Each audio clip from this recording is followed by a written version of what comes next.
Hi, so today I'm going to tell you all about the medieval headdresses. I'm not going to explain to you what they all were and what they're all about. I'm just going to zip through them quickly so you can see the changes from Saxon times up to the Renaissance. And then I'm going to quickly show you my attempt at making these headdresses. So, 1066, this is what the Saxons and the Vikings had been wearing, and it's a wraparound head veil, and it was called a head rail.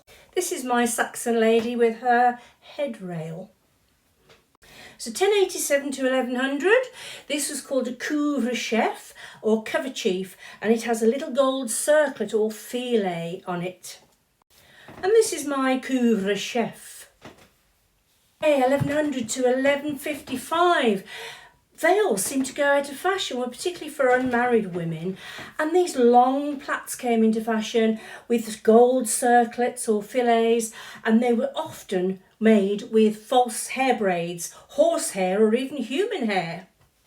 And here is my long plaited false braided hair style.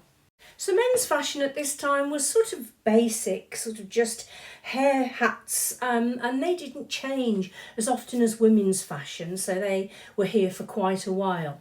So 1155 to 1200, those long plaits sort of were rolled up and stuck on the side of the head and formed these what they called the ram's horn hairstyles, and they just put a little veil and sometimes a fillet over those. And that's my version of it. So 1200 to 1272, the long hair went out altogether, or it was all just piled onto the back and covered in a netted snood. And this little fillet style came about, which was a widened, stiffened linen band, sometimes straight, or sometimes this highly fashionable one, called a pie crust torque. And this under chin was called a barbette. And this is my pie crust torque with the crespine, as the net was called, and the barbette.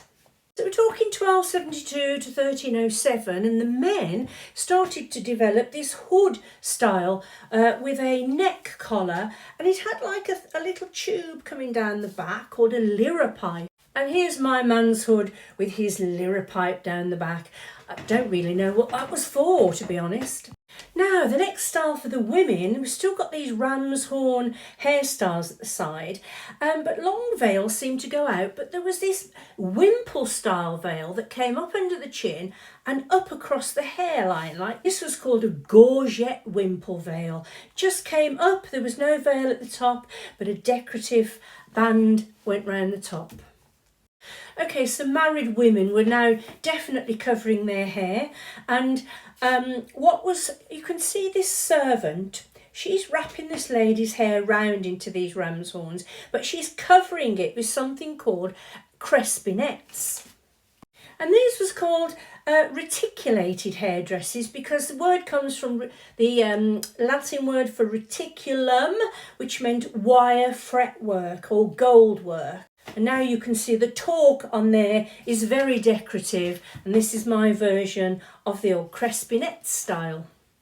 Okay, so look at men's hats now. It was almost like this Robin Hood style. You think that was a fable? No, it was called a bicocket hat.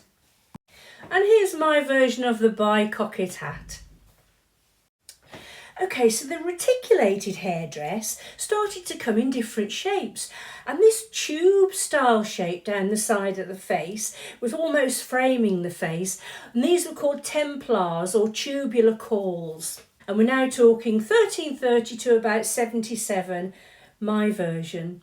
77 to 1399, one of my favourite headdresses, and this is called a gaufred headdress because the old French word for gouffre was honeycomb, and that's what this was made into. And they would achieve that by sticking these sticks into this pattern of headdress at the front and starching them overnight to make them all stiff and last for the next day. This is my version of the gaufred headdress, or the nebule. Now remember the hood with the long liripipe? When the workers were getting all hot and sweaty, or it was very warm in the summer, they would push this hood up and rest it on top of their heads, and it developed into a fashion like this, and they made it into this sort of style, and it was called a chaperon. And we're now talking about 1400 to 1415, my version of the chaperon, and this is where the liripipe is just draping over his shoulder.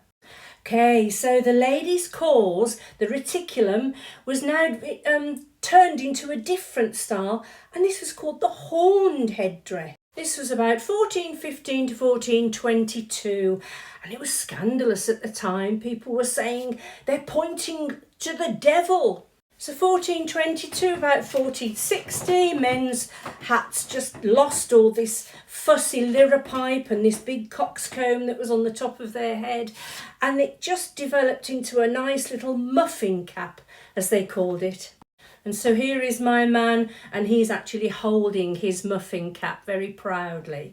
Now the horned headdress developed into something different, and their side crespinets turned this headdress into what they called a heart-shaped headdress, or it was called an escoffion. And here's my lady with her escoffion. Now Mary of Burgundy in France made this headdress popular, and what you see in films and pantomimes in this round of time, they had these very pointed headdresses with veils on the top. But here, that was on the continent, but here we had what they called a truncated version, where the top was cut off, but it was still a long headdress with long decorative organza silk veils. And now these headdresses, as was the escoffion before, were now called hennins. And the front piece there was called a frontlet panel. And this is my lady with her truncated hennin, frontlet panel and long organza veil. Now look at these men's hats, standing tall, no brim. And this was called an acorn hat or a sugarloaf hat. And here's my version of the acorn hat or the sugarloaf cap. On the truncated hennin, this new style of veil came in, a very tall structure with floating, flying veils, and it was called the butterfly headdress. Now we're at 1460 to 1480 with my lady with her butterfly hennin headdress. I hope you've enjoyed the story and the timeline of the medieval headdress. If you have, do join me for another historical costume story next time. Until then, bye!